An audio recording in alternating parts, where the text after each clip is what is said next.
shall I compare thee to a summer's day? Slain. Don't engage. Don't crush us like insects. Slain an enemy. Defend our base. Our playground tower is under attack. Amazing! Unbelievable! Ah, the fragrance of romance. Slain. Rampage. Double kill. Triple kill. Spectacular. Pentakill. Lady Fortune is on my side.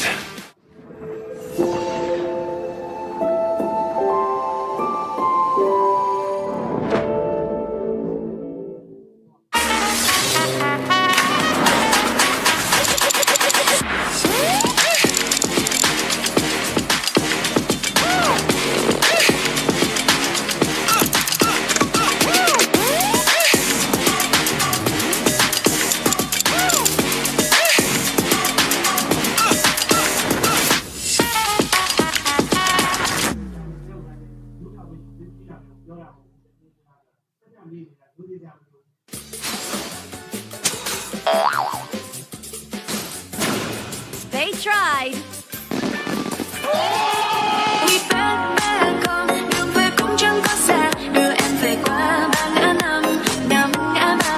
The new Spritling skill, Dig It, is a passive skill, which will automatically trigger at fixed times each match, up to a maximum of 10 times. The skill grants guaranteed standard rewards like gold, XP, shield, health recovery, and more. There's also a small chance to uncover mysterious grand prize effects during the match. Dig It may also produce tradable high-value treasures. Detailed information about acquired treasures will be shown after the match ends. Each treasure has its own rarity and storage size, and obtained treasures will be automatically stored in your warehouse. If you want more high-quality treasures, make good use of the Treasure Fusion feature. You can also copy and share your code so friends can help speed things up.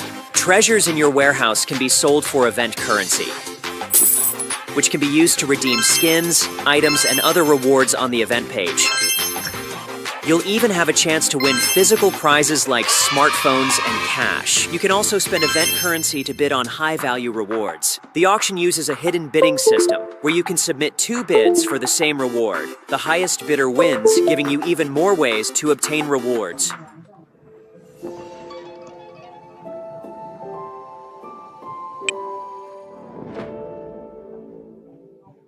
Itu bukan truk kita. Relax bro. Phone aku. Jom ke mana? Mountain View.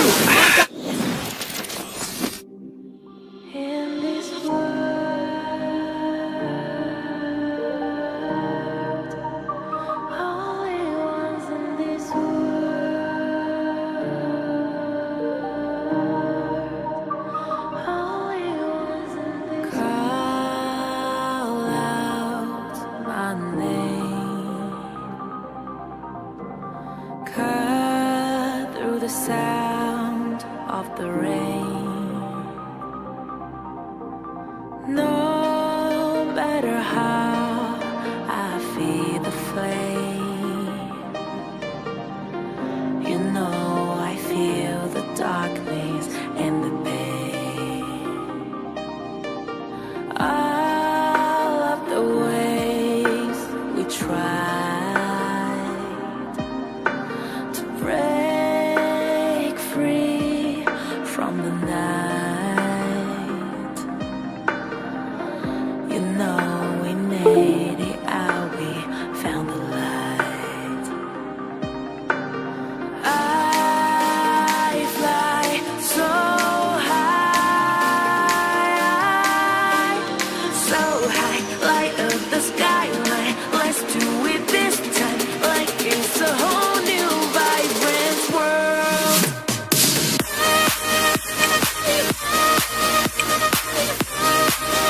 We're the only ones in this world. Like we're the only ones in this world. Now I see that I got everything I need. it's alright. I'm on fire, I'm alive, cause now I fly so high, so high, light up the skyline. Let's do it this time, like it's a whole new colorful world.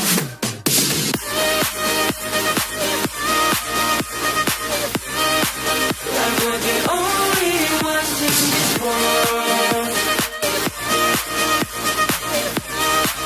Like we're the only ones in this world.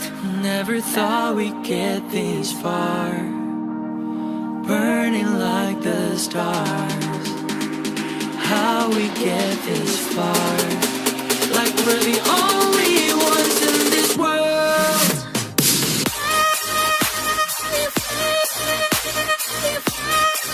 Like we're the only ones in this world. Like we're the only ones in this world.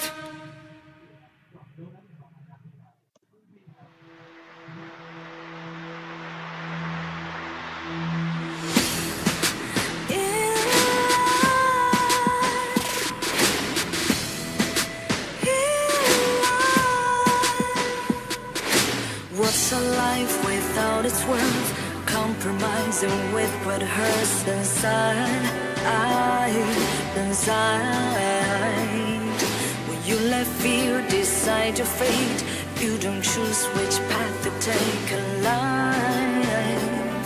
In life, I'm finally letting go of everything that still holds me. I'm against all odds, but I won't give up, 'cause it's my time to shine.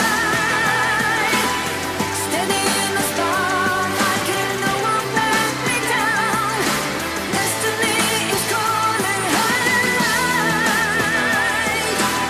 I'm not afraid to fight for everything I love. Victory is on my side.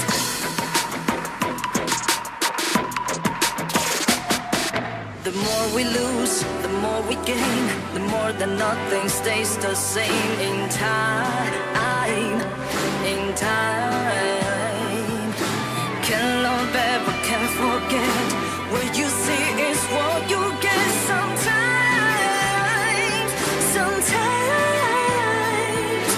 gonna show the world tonight. The light that shines inside us. We're against the odds, but we won't give up, 'cause it's our time to shine.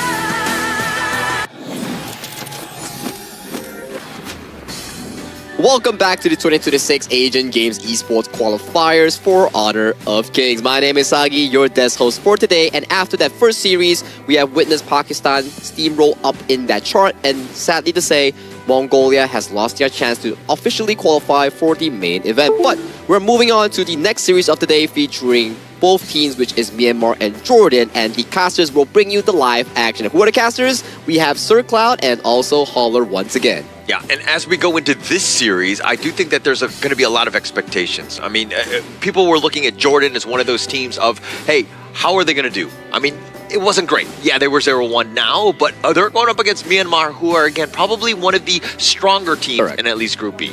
Yeah, they had a good showing as well the last time we saw them. So this is kind of like a David versus Goliath sort of situation. But who knows what might happen, right?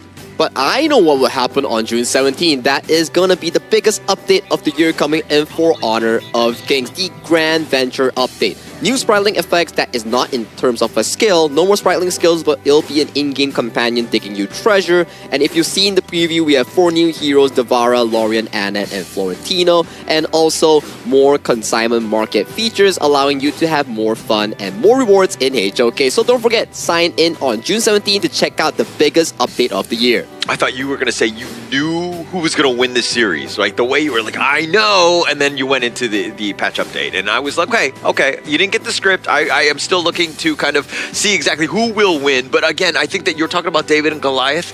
Yeah, I don't know if it's that level where it's like such a discrepancy. You know what I mean? Like in terms of the two teams. I think that it's a little bit closer than that. Not David and Goliath level, but maybe like, I don't know what to kind of balance this out with, but a little bit less than that one, I would say. Okay, all right. I'll take that, right? Just to be a little bit fair. And plus, yes, we have seen both teams play, but that's only like one game, right?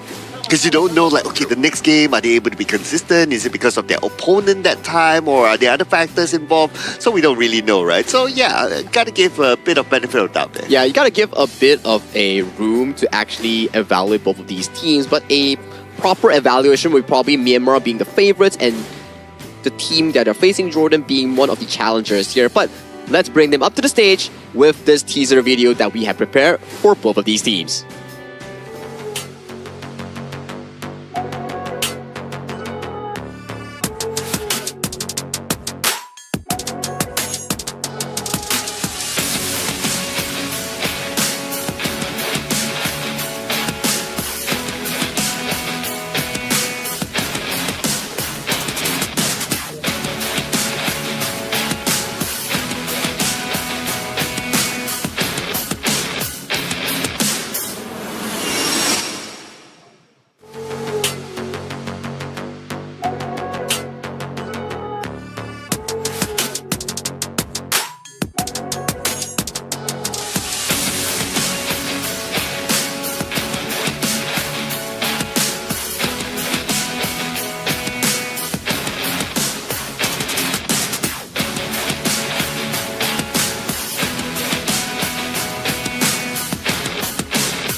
Composed, disciplined, and built for high-pressure situations.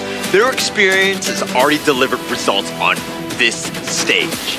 Now they return with confidence and control. Please welcome Myanmar!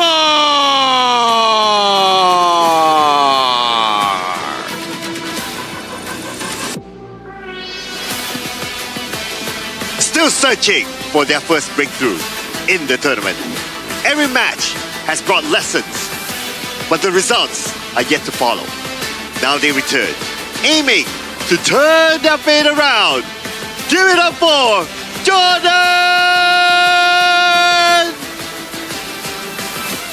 Myanmar wanting to continue their dominance here coming in Group B, and Jordan finding their first breakthrough, their first W. This is match 2 of the day coming in day 4 of our 2026 Asian Games Esports Qualifiers, the road to the main event.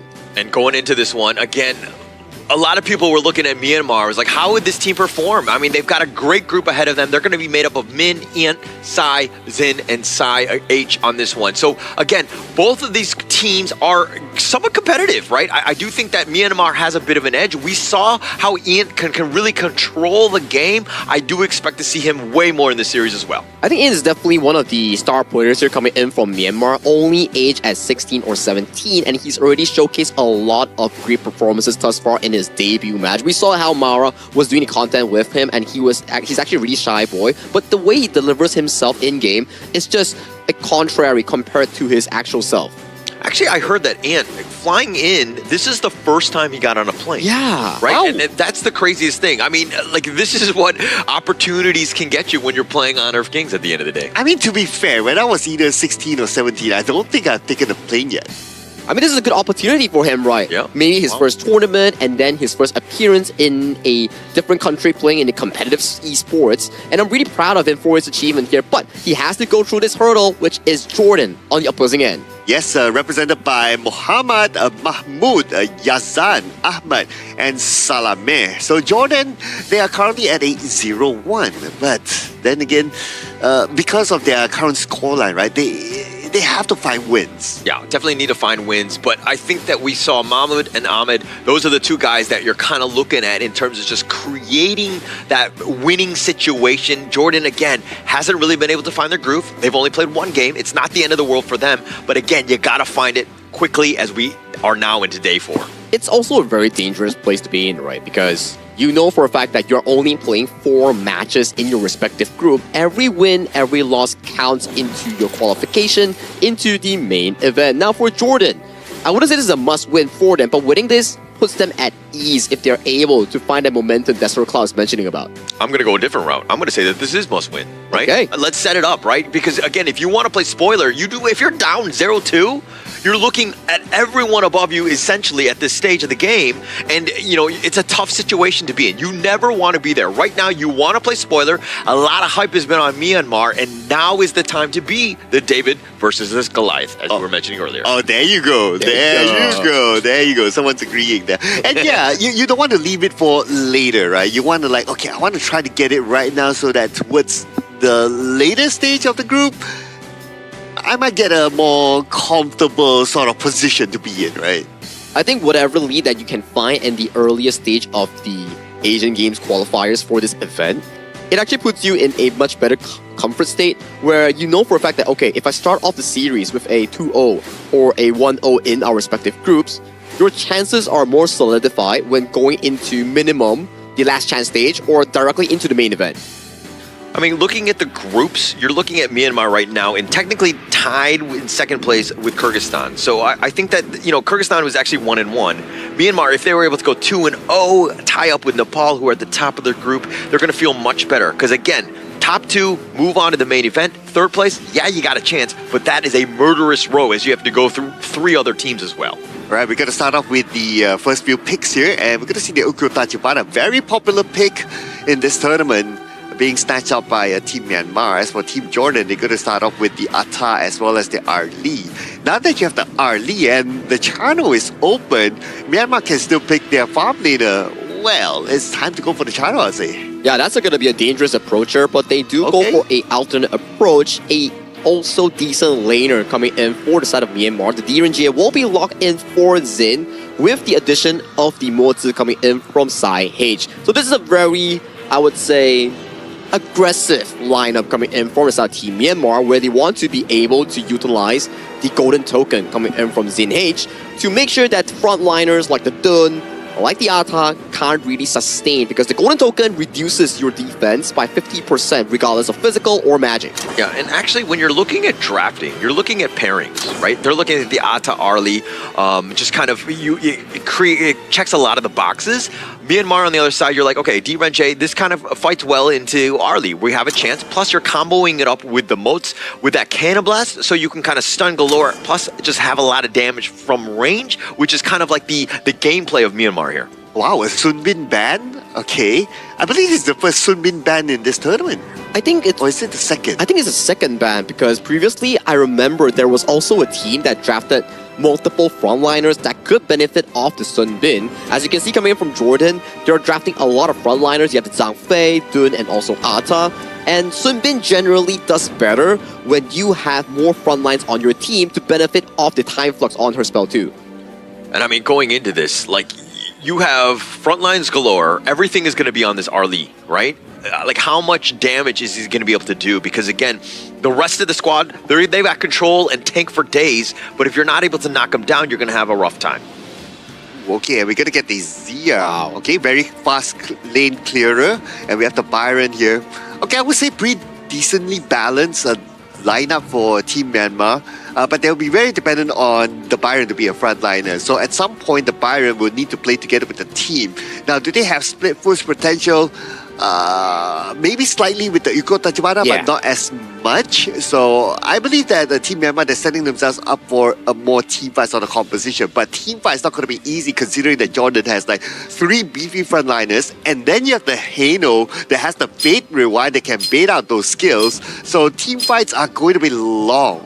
It's going to be definitely really long, considering there's so much sustain available coming in for both teams. But I like the idea coming in for the side of Team Myanmar. As you can see, DRNG's ultimate, the golden token, can actually reduce the physical and magical resistance that we mentioned just now. And also, Sai-P on that Zia works the same on that spell 1 slow as well. As long as they can land these crucial spells, the front lines will be as paper, as soft towards the Myanmar damage dealers here. But coming towards this early game, it's always about junglers duking it out, controlling the river, controlling the camps. Whoever can get those small leads can generate into a team fight win, especially during that 4th minute Tempest or Tyrant. Yeah, and going into this one, thank you so much, Sagi, as we get into the second series of the day, game number 1, Myanmar versus Jordan here. I mean, you talk about the fact that, Ant on the Yukio versus Mahmoud on the Dune. Definitely in terms of damage, Ant's the guy, right? But is the Dune the proper counter pick, in your opinion, Cloud? The Dune proper counter pick, I would say the Dune is actually okay. I'm just thinking more of like, do they have too many frontliners now for Jordan, right? But looking at Mahmoud, he's taking a lot of damage though. But because again, they have a lot of frontliners. They even have the Leaping Savior that gives extra shield. They can sustain. Look at how long they've been sustaining. Yeah, but he's going to give up first strike. Min coming all the way from the top side. He just wholly on down there, and he ended up taking that one down. And mind you, Mahmoud had the red buff. It's a double strike, so this rotation has just been amazing for Myanmar, as again, they got 2, plus they got that buff back. The Mint came all the way from the top there. He did. That's commitment. Yeah, it is commitment, right? And also, like, where was the call from Jordan, right? They were so engrossed in that team fight that they didn't actually see him. Muhammad was actually kind of eyeing him as well, but they just kind of like, caught him off guard. Min was in the perfect spot to ensure that Mahmoud is not getting away. Man, love that commitment there. Not something my girlfriend could have given me. But anyway, okay. Yeah, but anyway, gotta give it to them, right? Like, okay, you go all in. It's like we want to get that buff, but you don't know how to pull back out. So I'm kind of worried that if that continues on, are they tunnel visioning towards a thing and can't see the bigger picture?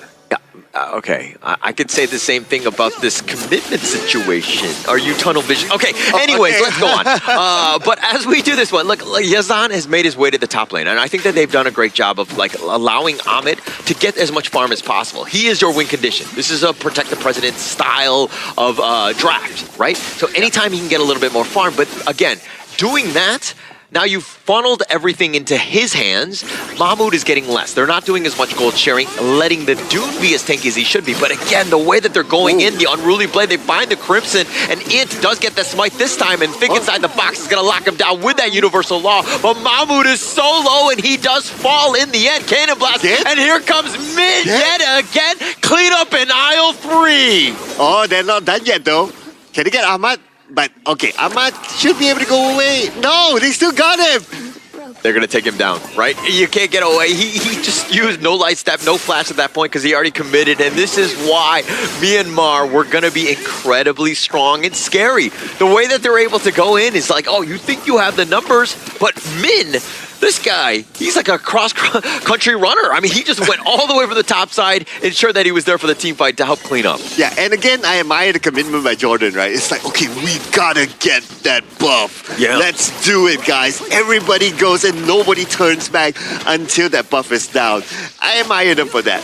But I guess they need to learn how to see the bigger picture. Yeah, I think that's definitely going to be help. So, like, you're kind of looking at Jordan, and you're like, okay, what are they doing? Why are they going so aggressive? But this is a change of pace, right? Jordan kind of, I think in the last series where they were not as great of being aggressive, they were playing a more passive game, letting the game come to them. They were trying to, you got to change things up, right? And unfortunately for Jordan, they've kind of fallen on their face a bit. Hey, I want to think on behalf of Jordan, right? Okay. Like, probably they always hear like, the cast say like, you gotta play more aggressive, we don't play fast, you gotta jungle invade, all that. They're doing exactly that if you think about it. Yeah. Okay. No, I do think that is definitely a thing here. But now this Tyrant is a little bit on the lower side. The box is on the side, and it looks like Ian gets that one. And the Cannon Blast is covering the retreat, and all the way on the side. Oh, of course, Min is definitely within the vicinity. Yeah, wait a second. Oh yeah, Min is together with them. Right now, Team Myanmar, they're moving as a 5. They're not even... They don't really care about the clash lane no more. As long as they can focus on the other 4 players, they can do it. And they're going in for it, and Salome will fall. Salome gets taken down. I mean, Min has just been this destroyer. Double strike going the way of Ian, though. He's cleaning up. I mean, 2 members down from Jordan here, but they find almost everything in the sense of, like, the way. And another stun. He can't even teleport away. No fate rewind for you. Yazan gets slam dunked. Oh, well. Fate unchanged there. And the middle tower taken down just like that. And not only that, the top tower in trouble as well. Muhammad is that man to try to protect it. But, oh man, how long more? That's it. Everything thrown onto him, he's down. Yeah, make the hurting stop. I mean, right now, 10-0, Myanmar absolutely rolling, finding every single lane to be theirs. But the way that they've been able to just rotate, taking over the map, I mean, Jordan on this one, this is like a tough one to come back from. This is super duper tough, man. I mean, we are 10-0 right now with a 5k goal difference in less than 6 minutes. Another team fight initiated by Myanmar, and they could potentially push in. But they're on the very edge. It's not really a team fight when you're just like poking and prodding. Like, who's gonna walk into you, right? The wave clear is just absolutely real, but that just, again, you're suffocating Jordan. They're not able to leave their base. Okay, I'm looking at Yazan with the Hano with the Frenzy. What do you think about that? I mean, they need that damage burst, and when those team fights are happening, I don't think that Haino for me would have been, Frenzy for that. Again, something that I don't want, but now Mahmoud, he's trying to tank this, but he's dealing with the waves. That's the biggest piece, but Zin is outnumbering it. The Universal Law doing some serious damage. The Leaping Savior keeping them alive, but they're gonna limp away. Back to the fountain they go. Dude, Universal Law can do that much damage to a Zhangfei at this point. It is scary. Yep. Well, Fate Rewind saved Yazan. He'll be back up at the top lane, so he'll be okay for now. But again, what ground do they have right now to come out to farm? Not much farm at all. I mean, look, let's talk a little bit about this mid lane. The Xia, we always know that the Xia, whenever it's got a good head start or they're winning, they're going to have a great time. But it's a 5-level differential between him and Yazan, right? Obviously, he gets a little bit bursted, but he's 5 levels high. He's 14 and 9. I don't have my advocates, but I think that's 5, right? Yeah. Okay, yeah. all right. I'm Asian enough to approve that. But confirmed. Okay, but now this mid T2 under siege here. I mean, Cannon Blast, spacing them away, zoning, and that's gonna leave things open for Zin to just whittle it away. Just tear it down. Anybody that comes nearby, you're gonna get shot. Dude, if you're 5 levels away from your opponent, you stay away from them. Yeah, I think so. I mean, it's gone to 6 at this point. I think that might be one of the highest level differentials that I've ever seen. But again, it is also the hero. He does get kind of, expedited a bit because when you're that old man Xia, you're able to kind of use that old wisdom. Oh, because when you're older, you're wiser, right? Yeah. At least from that's what my dad tells me. Oh, I can see that's why you're the wisest one. Oh, you were going with that one. Okay, yes. But again, Myanmar, the way that they're able to control this, look, they're going all the way around. They just want to get to their minions, not able to do it. Nice 2-man stun. The storm strikes are absolutely real. The ghost ship not even doing much. And add on top of that, the Universal Law, so much wave clear in that damage. Again, Jordan not able to really even leave their base. All right, right now, Team Myanmar, they can pull the handbrake, they can focus on the objectives. The Tyrant's going to be up soon. Anyway, before that, Yazan, by Fate Rewind, he says bye-bye to them. But I thought that Myanmar is like, okay, they're going to move towards the Tyrant's direction, but no, they're not going to let go of the top. Yeah, they could. If Ian is still there, he can solo it himself, but they're just going to siege this one. With that Universal Law, the wave clear has already been there, and it takes 5 members of Jordan just to keep this top 3 alive somewhat, but it's getting chipped away. Again, Min, just so much havoc, right? All the way from the front line, and that was a bit of a bait in the sense that eventually they took down the top T3. Okay, if Team Myanmar is looking to break a new record of ending the game the fastest, they're not going to do it now. All right, just sending a message out there. Okay, they can chill. They can go and take objectives. They can go and take the Tyrant, take the Overlord, whatever, and then come back again. Yeah, and also I think it's more beneficial for a team to play the stock standard balance. Don't look to rush things. You don't need to be impatient because that's when mistakes can happen. When you're again trying to force the game, and then again you're leaving opportunities for Jordan to come back. And Team Vietnam, they got the Tyrant early on, and they're ready to push again. So right now, Jordan, the furthest that they can go is just like, just in front of their tower. That's about it. But no, this is going to be bad. Oh, this is not even able to get Fate Rewind. He wasn't able to go 86 miles an hour to travel back in time, unfortunately for him. But the Unbridled Outburst is going to be committed. He's going to be so low, he eats a Universal Law as well. And they've just been zoned away. They have to go back to the fountain. This bottom T3 is going down, and they get it for free. Dude, till now, the Xia has a 5-level difference with the Halo. That is insane. Absolutely insane. I mean, he's 17 now, so 6. Yeah. To just add that one in. I mean, this game has been nothing but Myanmar. And 10 minutes in, they don't even want the big towers. They want your base here because their base apparently belongs to them as they take down the Ata here. Muhammad is going to be down for the count, and now they're going to have to run off. They're going to hide behind this crystal. get back in, just deal with the minions, just potentially just slow the game somehow. Right, and now clear off all the jungle, don't allow Jordan to farm anything. But okay, if you're Jordan at this moment, right, and the level difference is that significant, you'll be scared to even come out to try to farm. What if you walk into a brush and somebody's there, right?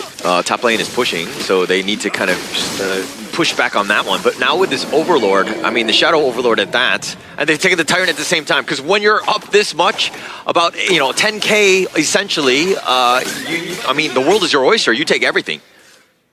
And speaking about taking everything, Team Myanmar, they actually took both objectives, both the Tyrant and the Overlord as well. So right now it's all about them waiting for the minions to push in, and we will see Team Myanmar potentially might end this game. Yeah, they're definitely looking to end. I mean, mid, Storm Strike, just for good measure. It's just spacing them away. Yazan has to limp back into the fountain yet again, mid T3 down. And this is their moment here. All towers down though. Universal Law from the back. Look at the damage from the Universal Law. Yeah, the Umbrella Outburst just used just to stay alive, but they've got Yazan. No Fate Rewind for him. The box is going to lock him down right under the crystal, and they don't care as they're taking him down. Mahmoud for one last hurrah to go in, and it looks like he will survive, but game one going the way of Myanmar. A perfect game coming in from Team Myanmar, and I gotta say, the synergy coming in from Min and Ant on that Ukyo Tachibana plus Byron was just impeccable. Perfect synergy, and Min's presence was just felt the entirety of the game. From minute one, the recovery play coming in from all the way from Clash Lane to assist his jungle, the defense in his own base, that was just beautiful rotations and a presence coming in from the Myanmar Clash Lane. Beautiful game by Myanmar, right? The way that they're able to kind of, again, deal with the aggression in their base, turn it around into a huge advantage, and punishing them for making any sort of move like that in your own jungle. It's about protecting the house, and Myanmar protected their house in game one. Yeah, there's the synergy that they have, right? The synergy, like how they move together, how they move as a team.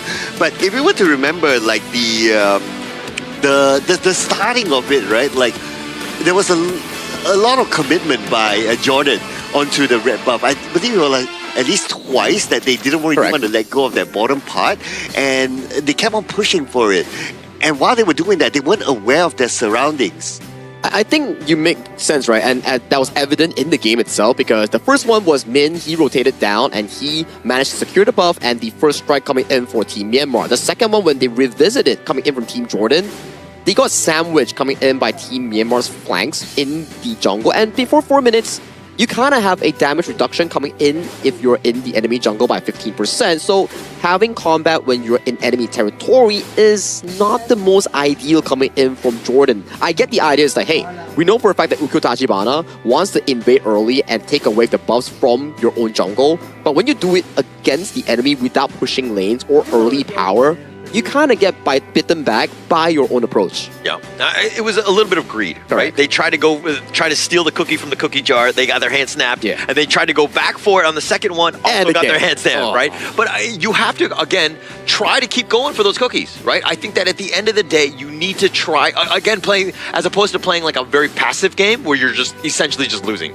Yeah, I think this is something that we always talk about, right? Like, we always like to see like teams just playing aggressively, try to do those jungle invades, try to put pressure onto your opponent, right? And credit to Jordan, actually they did a lot of that. Yeah, they did a lot of proactive plays, but proactive plays have to be strategically planned as well and communicated, because when you're going for an invade, it's not only a jungle versus jungle scenario, it involves all three lanes simultaneously reacting to the play coming in from the jungle's decision. Because you can see, okay, and went for the invade, you can see the mid lane being pushed extremely fast so they can assist the Ukyo Tachibana in taking away the enemy's red buff. When it comes to Mahmoud trying to invade, they're already slow because Min was already there assisting the team in trying to defend against this invade, and Jordan's plan got decimated in this case. Yeah, but it was like the support and the play of Myanmar, where everybody's, you rightly pointed out Min and Ant, both of those guys, when they're together, they're on the same page, they're making, doing damage together, but the rest of the squad, the way that they're able to support, I mean, 10 assists off of Zin, you got 12 off of Psy-H, I mean, everybody's literally just contributing to this kill factor, and yeah, Ant or Min will probably be MVP on this one, but it was a team effort all around. I would say Min though, if it was me to pick one MVP, right? Just because of how he actively rotated from the top to join his teammates at some point. But looking at some of these stats here, so a lot of damage by Sai. Okay, I think that's kind of expected because it's Universal Law is on point all the time, and Zin follow up from there as well. So just adding on to the damage from this too, it's a lot. Yeah, that's a cumulative of 200,000 damage coming in from both Sai P and also Zin H coming in from Myanmar's mid and farm lane. But I would like to give more attention towards Min and Ant because the game, yes, damage is always a great number because it contributes to takedowns and elimination and powers coming in for the team, but the presence of this Clash jungle duo is just so remarkable that it pushed the team to a greater height. And you can say it's a team collaborative effort, but you definitely need some standout players to actually be able to push these strategies going on in getting these leads. And it comes back to the draft here. If you're looking at Jordan, you have the Ata and the Dune, kind of both similar in playstyle and what they want to do of just like dictating the map, being tanky, having stuns and all that. But you really need some sort of damage. You need some way to kind of, again, like it's very tough to deal with a Byron in and of itself, but to have somebody who can burn through those shields, that's probably the best case scenario for you. To be fair, the Hano can stack up the damage, right? Correct. True. But the playstyle of the Hano is that, okay, he played split push most of the time earlier on. But maybe that playstyle also came together with like, okay, guys, we know we can't win team fights anymore. So that's why he's like, okay, he's probably the best person to do the split push because he can still fade rewind behind. Yep. But that also comes back to the same formula like what you mentioned, right? If he's not with the team, then the damage output will not be enough. Yeah, that perfectly makes sense, right? And if you do split push as a Hano, right, who's realistically going to be clearing waves in the base? Because that's your primary wave clear away the split push in the opposing side, which caused like the front four that's already losing have like lesser reach and range to realistically clear out the minion waves that's crashing into those high grounds. So how would you do things differently if you're Jordan, understanding what we just saw, and let's go like run it back, right? All of the different heroes are selected again. I mean, and we'll see some of the action that was like Jordan trying to be aggressive, but like how would you have pivoted? Like what would you change as a coach here? I think definitely, right, in these sort of approach in the early game, it's best to just accept the loss because you have to compare the 3v3 early game like the roam jungle mid from the side of Myanmar provides more crowd control, more damage compared to Jordan's mid, roam, and farm. Because in a sense where you have these sort of heroes, Zhang Fei, yeah, he's pretty reliable, but you don't get the crowd control like a Mozi, the third auto attack, the stuns coming in from the early game to realistically combo with your team. So sometimes it's not only about jungle versus jungle, mid versus mid, it's about the trio versus trio. What is your trio strength that allows you to fight early in these examples? I'm not really able to do much. A lot of it was those big alts type of cooldowns, right? And especially when they're trying to skirmish early, is not playing to their strengths, right? So as you were rightly moting out, like the Myanmar squad, all of them very quick. They want to go. Like Byron's cooldowns, his skill cooldowns, so quick, and he's able to just cycle through, and he wants to skirmish. He wants to fight, and you're playing into his strengths. Yeah, don't even keep his strengths right. I was thinking like, or should they play it like, okay, let's all get our level 4s first. Yeah. Like just get our level 4s and then we start to do the jungle invasion. Rather than you're level 1, level 2, and then you start to all in jungle invade. Yeah, it makes a lot of sense. You're playing towards your power spike, which allows your team to realistically play towards those team fights here. And you know who was that standout that we keep mentioning? Min, man. This guy.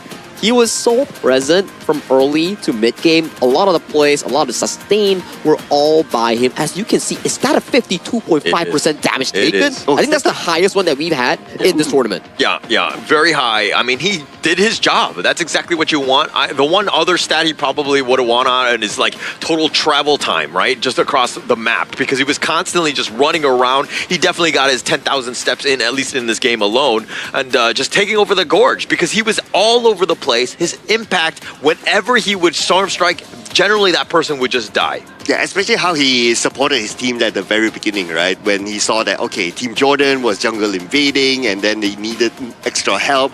And he showed up at the right timing to get a couple of takedowns from there. I believe it was a double takedown at the very beginning. So the timing of him when to come in, know who to aim, it's all good.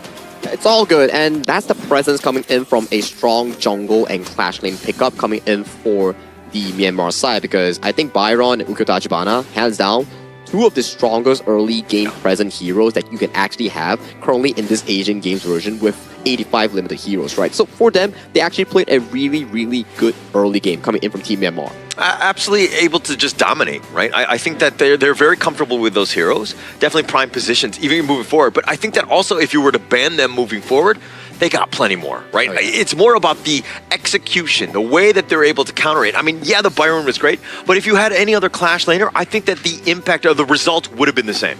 It's more of a team player, right? It's True. like communicating what you want to do and then reacting towards it. It's like this. Let's say if I want to invade enemy jungle, right? I can't just go in. I need to tell my team, like, okay, you want to invade enemy jungle. What's the prerequisite towards it? My Clash lane needs to be able to push. My mid lane needs to be able to push. At the very least, 2 lanes need to be able to push so that they can react the moment if enemy is able to come and defend it. So you can actually take the buff, run away, or take the buff, and then look for a fight. These are prerequisites that we call priority from your laners that can assist you in these moments. Yeah, absolutely makes sense. That's the way you want to do it, right? So you like when you're making movements, again, with purpose, again, ensuring that the requirements are there before you fully launch on that assault, things need to definitely be there. It's like a checklist, if you will, and ensuring that, again, if you want to come out successful, these are the things that you need to do. So I love the way you just kind of structure that for everybody here. Yeah, but speaking about structure, right? So if we look at the earlier draft, right, by Jordan, actually they have a structure.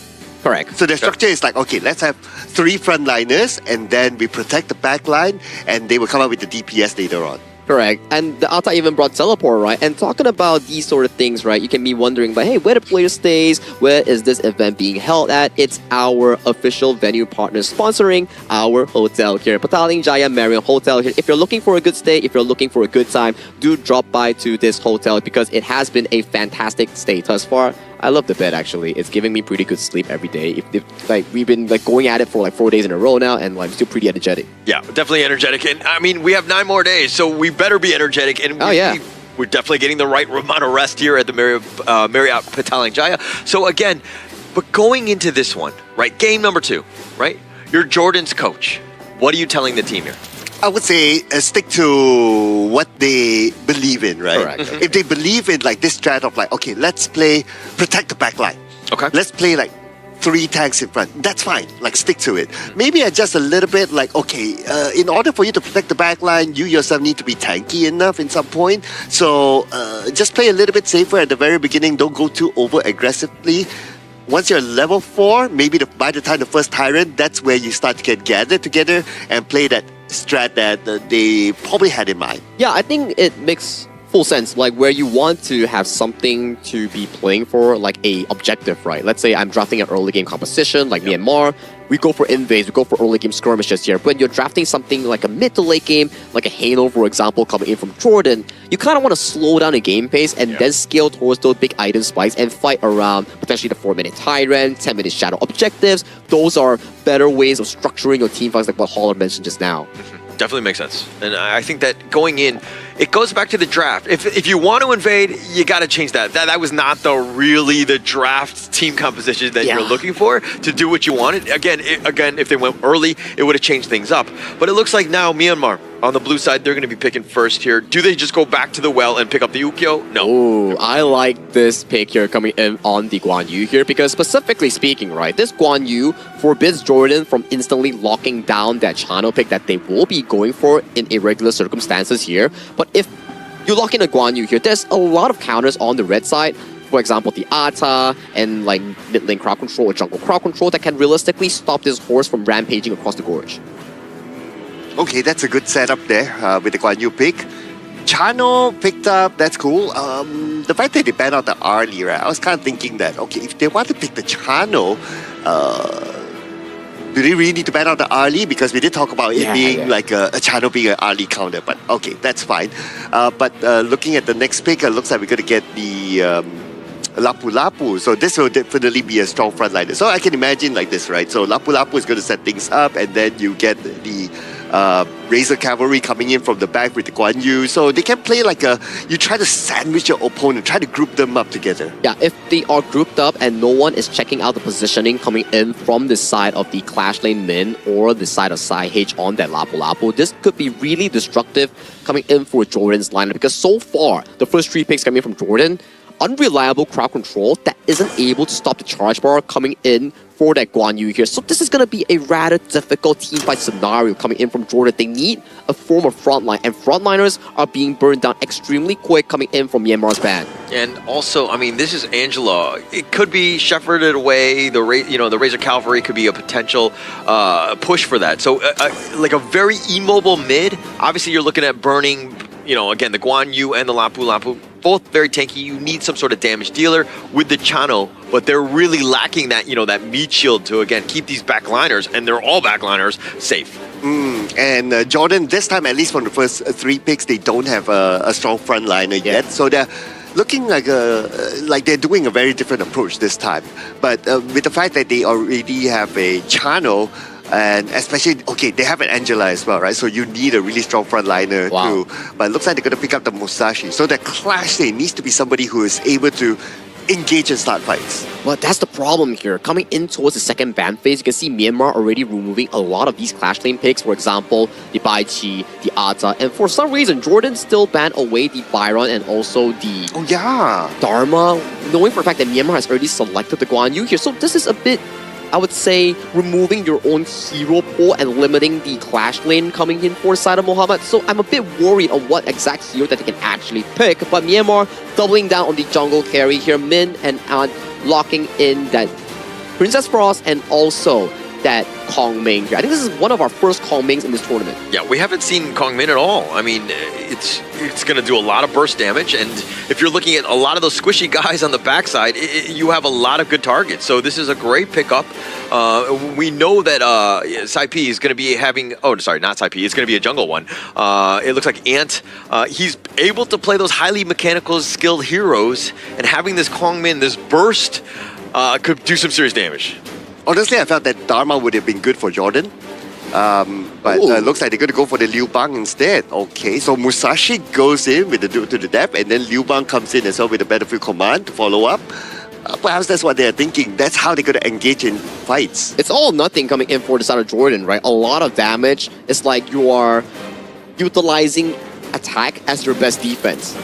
So you're going in with all you got, and if it doesn't work out, we try again next time. But for this exact draft here, it's gonna be really difficult for Jordan if they miss out that one engage. They don't really have practical crowd control to actually stop Min on this Guan Yu, and you can't allow Ant to actually snowball in the early game on this Kong Ming. Very money, gold heavy, resource heavy Kong Ming picture on the jungle. So we have to see how Jordan limits this Kong Ming pick coming in from the get-go. Yeah, and I think you rightly pointed out, Saki, that Ian and Mahmoud, both of these guys in the jungle, who gets the advantage? Because if Ian is able to just snowball, he has so many good targets, right? And Jordan, again, you might just get bursted before you can really even take a team fight. And this is also going to be the tricky part going up against Team Myanmar's draft, right? Is that you always need to keep the Guan Yu in check. You always need to know where is he going to be. Yeah. Is he going to go behind and try to backstab and try to push from the back line? So normally you would assign like, okay, a clash laner versus clash laner that can track the Guan Yu down. And that's where the Dharma is pretty decent in doing that. But the Liu Bang is not really that sort of hero that does that. He's like, okay, I'll stay in my lane. When you need me, you give me a call. Yeah, and sometimes the delivery comes late, right? It's never really on time or your package gets dismantled, right? But I do agree that Min has been largely untested. The vision game, even from game one, where he was literally able to just parade around wherever he wanted and almost done without any sort of alertness or any sentries from Jordan to kind of spot him out. It seemed like he was, again, just having his own way with this. Okay, so if we were to look at team fight winning potential, it does feel like a Team Myanmar, right? But I'm trying to think like, okay, Jordan, what would be their win potential here? I would say that if Muhammad is able to push and only comes to his teammates when needed with the Battlefield Command, then he could be the split push guy that could be really annoying to Team Myanmar. 100%. Lock him down in that clash lane. He's already there. I mean, he's got Battlefield Command, so he can jump into a team fight at a moment's notice. But you do not want to be going in as much as possible because you know Min, his sole job as the Guan Yu is to get into team fights. Use that Razor Cavalry, get that push back so that you can take over the team fight. But it's the same way. You know that you want to keep him locked down. You got to constantly push in the top lane as Muhammad. So technically, that means Min will always be like, okay, I want to try to find an opportunity to be with my team. Yeah. That means he will leave his lane. Yeah. And when he leaves his lane, that's where Mohammed can take advantage of it. Yes. So, okay, this is pretty much the chess match where Min, again, as you rightly pointed out, he's looking for those team fights, but he needs to do it smartly. He needs to do it when the 4-minute tyrant is up. Basically, you're fighting for an objective, right? And to do that, the timing for him needs to be crystal clear. Mohammed, again, needs to make things uncomfortable. Right now, he's playing a more passive game. But to answer your question, how can Jordan really win this? It's got to be on the backs of Mahmoud. He needs to ensure that he gets that farm, because if he jumps on top of any of those backliners, he has to be able to burn them down. Okay, he has to do it quick, right? Right. Yeah, I'm looking at, okay, potentially if he can target on the Zin, probably Sai first, because Sai is able to come up with those CCs, right? So you don't want to be like engaging and caught in a CC. So that could be his first target when it comes to a potential team fight, or pick up even. Yeah. Actually, if you're looking at Sai H and Sai P, both of them are going to be doing the same thing. Set everyone else up, right? And then get the stun locks after Min potentially goes in with that Razor Cavalry. You've got the Frigid Prison, you got the cannon, the Raging Sea, just like the wombo combo on top. As long as you're able to isolate and ensure that Ant and Zin stay alive, you're going to be fine, because they're going to burst everybody else down. Okay, there's going to be the big one, right? The Tyrant's going to be up. And both sides seems to be ready for it. It kind of feels that it could go anyone's game. Still close. I mean, it's just a slight advantage for Myanmar. Oh, the Blazing Brilliance is doing some work. Close. Ian, though, getting a little bit low. The Close duel in. is death with the battlefield command. He says, hello, Whoa. let's go. As they've got the double strike. Muhammad making the nice rotation, and they find Min. They're going to slow him down with that box. They've gotten 3 members. That was a great team fight by Jordan. And this is what we're talking about, right? Find the right target at the back. And when you need Mohammed, give him a call. He comes in with a battlefield command to give extra weight in that team fight. And we're gonna look back again at this replay, right? It started off from that Blazing Brilliance, just burning down the health of Int. And the moment that his health is down, Mahmoud goes in with a duel to the death, gets that takedown, and the follow-up happens from there. So again, team synchronization when it comes to like moving in as a team, understanding who to go in first, who to follow up next. Jordan has it. Yeah, definitely has it. I mean, when you have that duel to death. So Myanmar on the other side, it's like, okay, the burst, they're squishy. This is scary. Ian is going to be target number 1. Zin is definitely high on that list as well. But you take them out of this, and then now you're playing your game, right? But the burst, again, it really comes back to the stun lock from Myanmar. Are they able to keep him alive? Ian got dove under the tower. He was already too low from that Blazing Brilliance. And Sai, even with the Raging Sea, probably not enough to keep him alive. And on top of that, Jordan even got the Tyrant as well. So that's a big bonus for them. Okay, now it's about a consistency, right? They're changing their focus now onto the top lane. And nobody there is there from the side of Team Myanmar. So this tower should be theirs. Yeah, shouldn't be a problem. Yeah. So now we're in a stage where Myanmar on the losing side. We don't see too much of this. Jordan definitely in the driver's seat right now. But this is what really defines you as a team. When you're losing, what do? How do you step up? How do you get back in this game? What sort of team composition do you have at the end of the day? Because now you're being tested. Oh, they find him and Mamu going down, and that's going to be terrible, right? He is the one guy, as well as Ahmed, those 1-2 punch that need to stay alive. Yeah, he's the key there. Like what you mentioned as well, right? They got to keep him not only alive, but they have to keep him nice and farmed up. Because he's going to be the one that, okay, I'm going to go and engage in. The secondary engager could be Salaman. I can think of like a flash forward and then think inside the box. That could be it. But the primary engager has to be Mahmoud now, together with Mohammed, helping him out with the battlefield command. Yeah. It's definitely the guy. I mean, Mahmoud, a little out of position, right? He kind of thought he was under the tower, and you got to be like a little bit safer, because the Myanmar side, once they get their own farm, they've got burst, right? And you too are vulnerable. So as Jordan, you got to be careful of how these team fights are happening. Yeah, right now Jordan's starting to be playing this slightly careful, right? And that would create space for Team Myanmar to start the jungle invade. But it doesn't mean that Jordan is just going to open the door and allow them to come in. They fight back as well. Of course. Yeah, you can't give up anything. Like your own buffs, you gotta secure that. You gotta lock that down. That's at least the 50-50, right? It's the other piece where now when you're behind, but Yazan gets dove under, and they haven't even taken the mid T1, which they will eventually, but Min says hello and goodbye, Yazan. Okay, that was quick. That was quick. But that was good opportunity they're taken. Anyway, in the middle, Jordan with the 3 players. Looks like they were engaged all the way side of Battlefield Command with that one. The Raging Sea, and it looks like Muhammad. Oh, it looks like Mama just way too much. And it looks like he too will fall, but they're going to dive under the tower as they've got 4 members. Make that Ahmed. Yazan just respawns. Oh man, that was a very daring engage, I must say, from Mahmoud. Yeah. Like, okay, when he went in with the duel to the death, it almost feels like, okay, the other teammates, were they ready for it? But, oh, wait a second. That ace came toward the end. Yeah, the winning strategy on this one was with the snipe out on this one, and now Myanmar starting to find it. That was the potential burst. Now they're up about 5K. Oh, man. I really want to see the replay again for when Mahmoud engaged, right? Like, okay, when he was engaging, his other teammates, were they kind of following up or not? Yeah, and now it looks like Myanmar continuing to farm. This is still, this is their game. Myanmar, the way that they're able to kind of get that burst on, I think that you still got to respect it. Like Jordan getting caught out, Mahmoud cannot be taken down like this. Going duel to death. I mean, yeah, you have the Battlefield Command, but it's really not enough, especially when it's like a 2 versus 4. Yeah. Okay, but probably we'll see that later in the highlights to break it down, right? But right now, after that win, that opened up the door for more opportunities for Myanmar.